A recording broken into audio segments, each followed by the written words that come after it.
The average American household spends somewhere between $200 and $400 every single summer on mosquito control. Sprays, citronella candles, those big electric zapper things with the purple light that hum all night, yard foggers, clip-on repellents, wristbands, plug-in ultrasonic devices that promise to drive insects away with sound waves you can't even hear. $200 to $400 every summer. And then the sun goes down, you walk out onto your back porch with a cold drink, and within 90 seconds you're slapping your arm and going back inside. So where did that money go? My name is Eli. I'm 37 years old. I grew up Amish in Lancaster County, Pennsylvania, and I have been catching mosquitoes since I was 8 years old. Not with any of those things I just listed.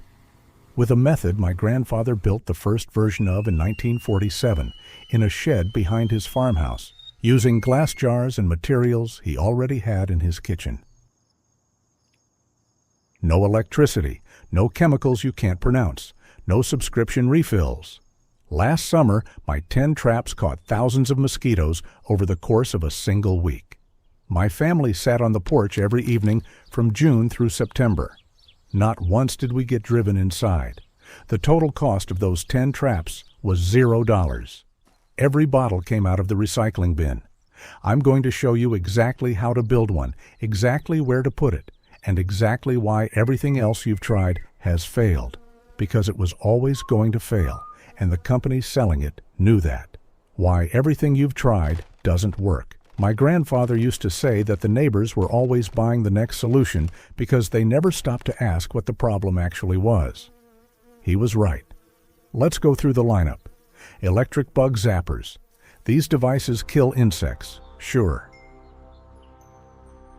But study after study, including research that's been cited publicly for decades, shows that only about 4% of the insects killed by a typical backyard zapper are biting mosquitoes. The other 96% are moths, beetles, midges, and other insects that were not bothering you in the first place. You are paying to run a light that murders the wrong bugs while the mosquitoes fly right past it toward you. Citronella candles. These do something. I'll give them that. But something means they create a faint chemical buffer in roughly a 90-centimeter radius around the flame. The moment you stand up, walk to the railing, lean over to look at your garden, you have left the zone. The candle is still burning heroically by itself while a mosquito finds your wrist. Yard spray services. A truck comes, they fog your bushes and lawn. You're outside for a week or two before the next wave arrives. Here's what those services don't touch: the clogged gutters on your roof, the flower pot saucer on your steps with a film of rainwater sitting in it, the wheelbarrow you left upturned in the back corner with a puddle inside. That's where next month's mosquitoes are being born right now. Killing the ones flying around today while ignoring the ones hatching tomorrow isn't a solution. It's a subscription. Ultrasonic devices. I'll be blunt. These don't work. The Federal Trade Commission in the United States has taken action against manufacturers of these products multiple times over the years for making claims that had no scientific support. The devices emit frequencies that mosquitoes do not care about. You can find this out in an afternoon of reading. The companies know it too. So why do we keep buying these things? Because they feel like they should work. Electric light kills bugs. Sound drives away animals. Spray kills things. The logic is intuitive. The problem is that mosquitoes don't care about our intuitions. What my grandfather understood. Here's the actual biology, simplified down to what matters. Only female mosquitoes bite. They need blood to develop their eggs. When a female mosquito is hunting, she is not using her eyes. She is not responding to light. She is following a chemical trail in the air. Specifically, she is following carbon dioxide, the same gas you exhale every time you breathe. She can detect carbon dioxide from 12 to 15 meters away. She locks onto that trail and follows it upwind to the source. That source is you, your dog, your child playing in the yard. You cannot outrun that with a purple light or a sound wave. Now, In the summer of 1947, my grandmother left a jar of overripe fruit on the kitchen counter overnight. There were bananas going soft, a few plum scraps, and she'd added some water to keep the jar from drying out. The fruit had started to ferment. The next morning, the jar was full of dead mosquitoes. My grandfather stood there looking at that jar for a long time. Fermentation produces carbon dioxide, the same signal the mosquitoes were chasing. The jar had been broadcasting that signal all night, and the mosquitoes flew straight in and drowned. He went out to his shed that same afternoon and built the first trap. A glass jar, water, brown sugar, baking yeast, the peel from an overripe banana, a piece of cheesecloth laid over the top. By the next morning, the cheesecloth was covered. I was 8 years old when he first showed me how to build one. We stood at his workbench in the barn, him with his white beard and suspenders, me barely tall enough to see over the edge. And he walked me through every step 3 times before he let me try it myself. He was particular that way.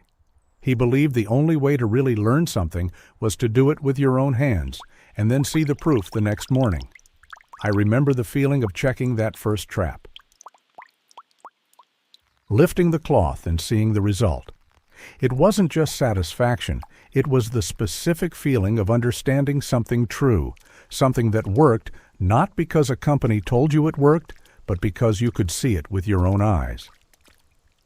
That's what I want to give you today. In the next section, I'm going to walk you through building the trap, mixing the bait, placing it correctly, and the 4 mistakes that will ruin it if you're not careful. Everything you need is already in your recycling bin.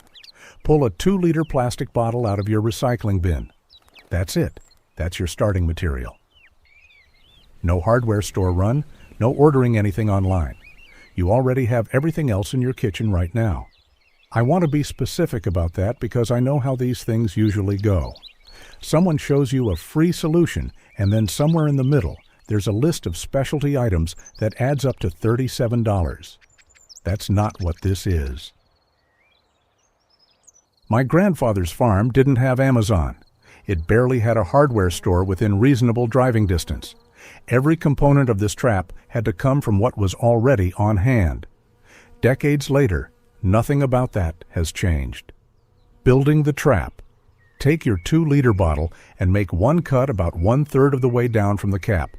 You're not cutting it in half. You're cutting off the top third. What you end up with is a shorter cup on the bottom and a longer cone piece on top. Now flip that top piece upside down so the cap end points down and set it inside the bottom cup like a funnel. The narrow opening of the bottle neck should be pointing down into the liquid below. Wrap the seam where the 2 pieces meet with a strip of tape. Electrical tape works fine, so does packing tape. And press it tight with no gaps. No gaps matters. I'll explain why in a moment. On the side of the bottle, make a small hole near the top edge and thread a piece of twine or paracord through it. Knot it on the inside. This is how you'll hang it. That's the trap. 2 minutes of work. The logic is simple. A mosquito follows the carbon dioxide signal up through the wide mouth of the funnel. She goes down toward the liquid. Getting out means finding the narrow bottleneck pointing down into the surface. And she can't do it. The geometry defeats her. She lands on the liquid and she drowns. The tape seam being airtight is the part most people skip, and it's the part that breaks the whole thing. Leave even a small gap around the edge and mosquitoes find it. They're not smart, but they're persistent, and they will find any exit you leave them. Tape it like you mean it. The bait recipe. My grandmother's recipe. Not changed once in all these decades because it didn't need to be. 1 cup of warm water, a 1/4 cup of brown sugar. Stir it into the warm water until it fully dissolves. Then let the water cool down to roughly room temperature. Once it's cool, add 1 packet of dry active baking yeast, which is about 1 teaspoon. Add 2 tablespoons of apple cider vinegar. Then drop in a few strips of peel from an overripe banana. The browner the better. Let the whole mixture sit for about 24 hours before you hang the trap. The yeast needs time to start producing carbon dioxide in real volume. A trap hung immediately after mixing will barely do anything. The bait has to be alive and working. When it's ready, you'll smell it. Sweet, slightly fermented, with a faint sourness underneath. My grandfather described it as smelling like the breath of a living animal, which is exactly what it's mimicking. The apple cider vinegar is doing something specific. It breaks down the surface tension of the liquid. Mosquitoes are light enough to stand on regular water. With the surface tension disrupted, they can't. They go in and they go down. The bait works from roughly the second day to the 6th or 7th day after mixing. Before day 2, the fermentation hasn't ramped up enough. After day 7, the yeast starts dying off and carbon dioxide output drops. Every Sunday, our family empties the traps. The old liquid goes on the compost pile, the bottles get a rinse, and fresh bait goes in. That weekly rhythm is part of what makes the system work. Skip it for 2 or 3 weeks, and the trap stops being a trap. Standing liquid with dead organic material in it becomes a place where mosquitoes lay eggs. You've built a nursery instead of a trap. Where to put it? And why getting this wrong defeats. Everything here is the mistake that ruins an otherwise perfect trap, placing it right next to where you're sitting. Think about what you're doing. You're broadcasting a carbon dioxide signal designed to attract mosquitoes. If you put that signal on your porch railing 2 feet from your chair, you've turned your relaxing evening into a mosquito funnel aimed directly at yourself. You don't want the trap near you. You want it between the mosquitoes and you. Mosquitoes rest during the day in cool, shaded, humid spots. Thick bushes along fences, under decks, near compost piles, corners of the yard with a garden hose coiled on the ground, the shady north-facing side of the house where the sun never dries things out. Those are the locations you're intercepting. Your traps go between those rest zones and wherever your family spends time outdoors. The trap works the zone before the mosquito gets to you. On our property, we run between 8 and 12 traps depending on the season. 2 or 3 placed in the orchard, 1 at each corner of the porch, 1 near the barn, 1 near the chicken coop, 2 in the forsythia bushes along the fence line. On a smaller suburban lot, average backyard, some landscaping, 4 or 5 traps placed thoughtfully does the job. Hang them at roughly head height, between 150 and 180 centimeters off the ground, always in shade. Direct sun kills the yeast faster than anything. A trap in full afternoon sunlight might be dead by the following morning. 5 mistakes that will kill your results. 1 trap for the whole yard. 1 bottle covers a radius of roughly 9 meters. If your yard is larger than that, 1 trap is doing almost nothing. Build more. The materials cost you nothing. A loose seam. Mosquitoes will find the gap. Tape it completely, press it down, check it before you hang the trap. Hanging it too fresh. Bait mixed and hung same day produces almost no carbon dioxide yet.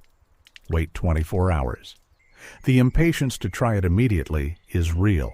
I had it as a kid, but it will make you think the trap doesn't work when the issue is just timing. Sun exposure. Shade only. This is not negotiable. Yeast dies in heat. The signal dies with it.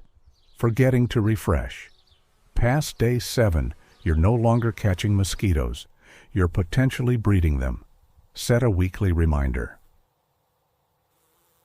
Our family tied it to Sunday the same way you'd tie anything to a day of the week. It becomes automatic. The full 4-part system. The bottle trap is the most visible piece of the method, but my grandfather never used it alone. The full system has 4 components, and each one covers something the others don't. The traps catch what's flying today, but they don't stop what's hatching tomorrow. After every rain, someone in our family walks the property looking for standing water. A saucer under a flower pot, a bucket left outside, a tarp that sagged in the middle and collected a pool. 1 tablespoon of standing water can produce dozens of mosquitoes within 5 days. That 10-minute walk after a storm eliminates the next generation before it flies. The third layer is birds. We maintain 3 purple martin houses on the property. A single family of purple martins eats hundreds of insects a day. 3 houses, 2 acres, and the insect pressure drops to almost nothing. Not because the birds are hunting every mosquito individually, but because the population never builds up. The fourth layer is what my grandmother called her twilight garden. Along the porch, she planted lavender, mountain mint, rosemary, lemon balm, and marigolds. None of these plants kills mosquitoes, but they reduce the pressure in the immediate area by 20 to 30%. You're not farming these plants for their mosquito-repelling power alone. You're building a layered environment where every element cuts the problem a little smaller. My grandfather's lesson said many times over many summers, no single thing solves it. You don't eliminate mosquitoes. You manage them with a set of small interlocking measures that each do their part. Before 1950, something like this existed on most American farms. People understood it instinctively. Then the aerosol can arrived, and the zapper, and the subscription yard spray, and that old distributed knowledge got traded away for convenience. It's still there to be recovered, it costs nothing, and it works.